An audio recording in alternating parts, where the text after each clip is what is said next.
Hi everyone, it's Kevin Annett, Eagle Strong Voice, and I'm speaking to you on June 1st, 2019 with a very important message, especially to all patriots of the Republic of Canada, formerly the so-called Dominion of Canada.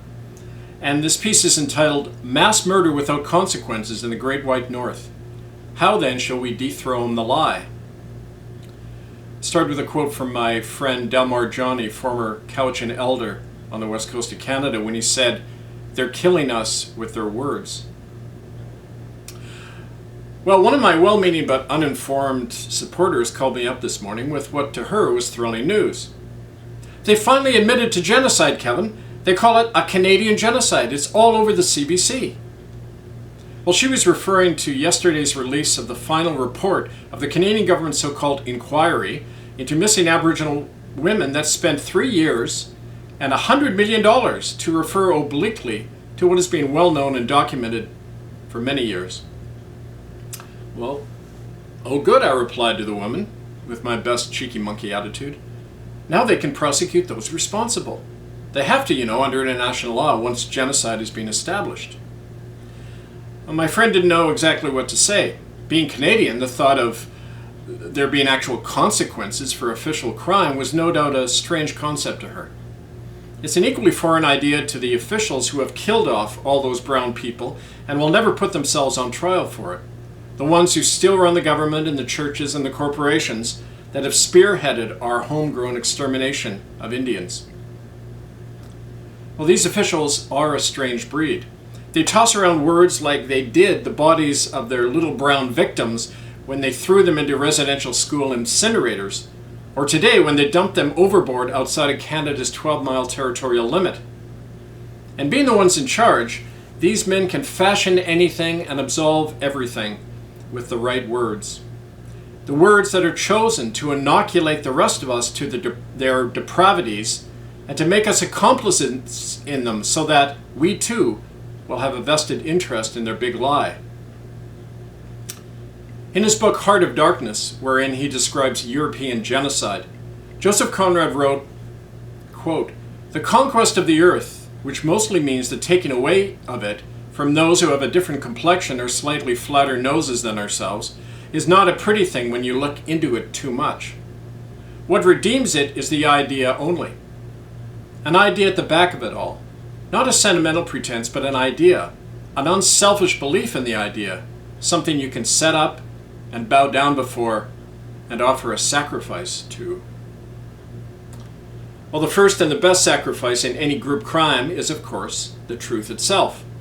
Long before 60,000 children were tortured to death under the sign of a cross, and entire Aboriginal families began disappearing along the Northern Highway of Tears, the lie that caused it and concealed it was entrenched in the minds and the hearts of Canadians. It's the same lie that blared out at us so obscenely yesterday in the dutiful CBC account of the government's latest stage-managed effort to sanitize and contain the growing Aboriginal body count. Like Joseph Conrad observed, official slaughter is never a pretty thing when you look into it too much, nor is its concealment. Anyone who looked for very long at Canada's absurdly duplicitous Truth and Reconciliation Commission, or TRC, into Christian Indian residential schools could see a crime in the works as monumental as the mass murder of children that it did its best to avoid documenting. Throughout its 7-year-long obstruction of justice, the TRC was prohibited by its own mandate from recording any statements or evidence of killings and genocidal act in the so-called residential schools. The puppet Aboriginal TRC commissioners were also required to censor the statements of eyewitnesses and were forbidden to subpoena church officials or their records. Some inquiry, eh? But Canada called this contrivance the definitive domestic account of what it has termed until now cultural genocide. The use of that adjective was intentional and misleading, for it was designed to soften the blow and acclimatize the public to what was to come next, the updating of the cover-up, which we've just witnessed on the CBC. That latest stage in the self-absolution of the Canadian Holocaust burst into the Canadian media yesterday with the story of the final report of the missing Aboriginal Women's Inquiry. The The CBC employed its usual method of relying on ahistorical half-truths and puppet Indian lackeys in order to avoid any mention of ultimate responsibility or repercussions. But for most Canadians, this pretense was undoubtedly convincing enough. It appeared, at least, that the government was finally naming the crime of genocide as genocide, pure and simple. Well, like a killer issuing an apology to the survivors of his crime, all the story did was to give the malefactor the final word, which it always so desperately needs. But in truth, the CBC account opened the door to a question that Canadian officialdom is not able or permitted to answer. Is there not a consequence for self-admitted genocide? Well, the answer is yes, there is, at least in theory. According to the United Nations Convention on the Crime and Prevention of Genocide from 1948, to which Canada is a signatory, quote, the contracting parties confirm that genocide, whether committed in time of peace or in time of war, is a crime under international law, which they undertake to prevent and to punish, unquote. Even more damning, the convention goes on to state, persons committing genocide or any of the other acts enumerated in Article 3 shall be punished, whether they are constitutionally responsible rulers, public officials, or private individuals, unquote. Well, by that measure, the heads of the churches, the Governor General, the Queen of England, the Pope, and Prime Minister, that cute little Justin Trudeau, should all be before a war crimes trial right now, if the UN followed its own conventions. Well, get this, when you listen to that and read that law, the law reads, shall be punished. Not should be or may be, but shall be. It's obligatory that the guilty parties be punished. Under that UN convention and other human rights conventions, Canadian officials of church and state must now be prosecuted by other nations for their crimes of genocide. Such action by other nations is made even more necessary by the fact that Canada has shielded itself from accountability or prosecution within its own borders by means of the very enabling legislation that made the UN Genocide Convention applicable to Canada. That is, just conveniently, less than a year after our movement first publicly revealed evidence of mass murder and genocide in Indian residential schools during 1998 and 1999, the Canadian government then passed what's called the Crimes Against Humanity Act. Sound good? Well, actually, that act prevented genocide in Canada from being prosecuted if it occurred before the year 2000, which conveniently included the entire period of the Indian residential schools. With that kind of legal safeguard, the guilty Canadian officialdom can talk all it likes about genocide without any fear of consequence. Well, it never ceases to amaze me how entire nations can sit comfortably alongside not only their own group crime, but its blatant concealment, fervently believing that black is indeed white. As Joseph Conrad observes, we do so reverentially bow before the idea behind our blood rituals.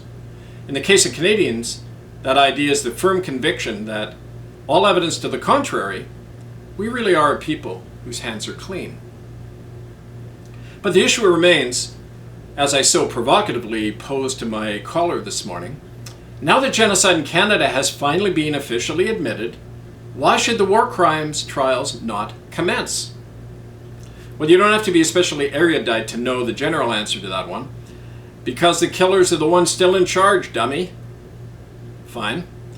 But what about the rest of the world? Aren't over 100 nations legally and politically bound and obligated by their signature to the Genocide Convention to prevent and punish genocide in Canada? Well, you may have noticed that no United Nations observers ever inspected any Indian residential schools or hospitals where over half the children died over a century. Nor have you seen any UN peacekeepers poke around the Highway of Tears for missing women, or try to disinter the mass graves of Indian children we uncovered, or protect the lives of the 6 of our activists who were murdered on the streets of Vancouver. United Nations member states have been totally adverse to naming or charging Canada with genocide, even after the flood of our evidence and these recent official acknowledgements. Well, the reason for that was summed up to me by a UN delegate when I first tried bringing the proof of the Canadian Holocaust to the United Nations in October of 2001. This fellow said, No member state will ever open that can of worms of genocide because most of them are guilty of it too. The tacit agreement is for no state to ever point a finger at another concerning something that could rebound on them. Okay, realpolitik aside, even if that's all true, it tells us something we've always known, consciously or in our guts, that justice depends only on ourselves. There would never have been even a reference to genocide in Canada, let alone the enormous pretense of official inquiries or compensation packages, unless our grassroots movement hadn't have led, by my own initiative in 1996, a great movement that fought night and day to bring out the truth of the crime and shove it in Canada's face, resisting face. That's what caused all the change. We did from the grassroots, not reforms and largesse from on high. So a hard-won wisdom has taught us over the years that the question is never what others will do, but what we will do. Well, last Friday, on the same day that the CBC trumpeted the latest spin out of Ottawa, 3 of our ITCCS members in Vancouver deluged a gathering of United Church clergy and officials with a leaflet entitled Public Notice of Criminal Liability in Order to Comply. And you can see that attached to the email and website posting at murderbydecree.com. That notice of criminal liability informed these United Church honchos that they were part of a criminally convicted organization and were illegally trespassing on Squamish Indigenous land under a declaration issued by Chief Capilano, lawfully filed in the British Columbia Supreme Court. As such, the pack of them were ordered to vacate their church premises at once and disassociate themselves from the United Church or face arrest and sanctions under international law and the law of British Columbia. Well, this morning we learned from a source that the moderator of the United Church of Canada has called an emergency session of the General Council Executive for this Monday. To quote the source, the leadership are shitting themselves. But why would they over a single leaflet? Well, for the same reason that through our common law court verdict, we compelled Pope Benedict to resign from his office in February 2013. Because the church criminals know, even if others don't know, they know that we are speaking the truth, that what we are speaking is legally and morally true, and that they, as a consequence, could lose a lot more than their bank accounts. Well, that kind of direct action is what's called power, and it's exercised appropriately by the very least of us. And the more we practice such action at a murderous system's point of greatest vulnerability, the more we will dislocate our blood-soaked adversaries. A few of us have proven that in Canada and in Rome. If the United Nations continues to ignore their own charter and their own stated principles by aiding and abetting genocide in Canada, as well as the even bigger historical criminal of the Vatican itself, then all the better. They are exposing themselves as co-conspirators in a global criminal syndicate. What better brushfire of freedom can we light in the minds of the people than for the official rulers to incriminate themselves so openly, as Canada has done once again through another pseudo-inquiry that leaves the killers untouched and unaccountable. We know what has to be done. By its status as a convicted criminal power, Canada and its so-called Crown laws are nullified, now and forever. They have no authority over any of us, under international law. We are obligated morally and by that law to not associate with or fund such a government, but establish a new lawful jurisdiction under a common law republic, the Common Law Republic of Canada, that was officially declared January 15th, 2015. In the same way, we must, under that law, actively disestablish the genocidal churches that continue to traffic and murder children, especially the originator and source of that crime, the Church of Rome itself, and its offshoots, the Anglican Church of England, the United Church of Canada. If we fail to act in this way, we'll all be left in a much worse place than any of us can possibly imagine, for the simple reason that we're all now living on the Indian reservation. All over North America, governments are imposing the same mandatory vaccinations and police state controls over the population that Indians have suffered for generations. The corporatized, unaccountable system of administrative law that has replaced any semblance of democracy in our society was first pioneered on Indian reservations and in residential school death camps. Most of us have blithely ignored the legions of dead and the still suffering victims produced by those death camps. But we can ignore them no longer, for we are becoming them. In the words of the late Delmar Johnny, a Cowichan Native elder who helped me lead this battle on Canada's west coast, don't be surprised or outraged when it happens to you and yours, because it's happening right now to me and mine. The water is rising. It is time to choose. This is Kevin Andy, Eagle Strong Voice, murderbydecree.com, thecommonland@gmail.com. Carry it on. I thank you.